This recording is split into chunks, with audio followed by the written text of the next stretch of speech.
జీవితంలో ప్రతి క్షణం ఏదో ఒకటి నేర్చుకోవచ్చు. అది మన దృష్టికోణంపైనే ఆధారపడి ఉంటుంది. ఎలా అంటే, నాకు నది అంటే చాలా ఇష్టం.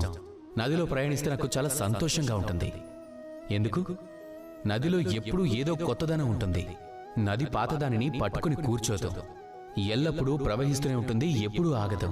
అది ఎప్పటి వరకు ఆగదంటే సముద్రంలో కలిసిపోయేంత వరకు ఆగదు.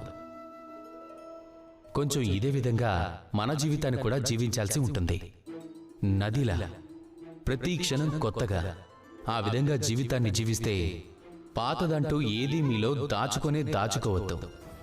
లోపలున్న స్మృతులను స్వయంగా కోల్పోవద్దు. ఏదైతే వర్తమానం ఉందో, ఏదైతే ఈ క్షణం ఉందో, అదే అన్నింటికన్నా శ్రేష్టమైనది. ఇందులోని జీవితాన్ని జీవించండి. నదిలా ప్రవహిస్తూ ఉండండి. మీరు నేర్చుకుంటే అర్థమవుతుంది.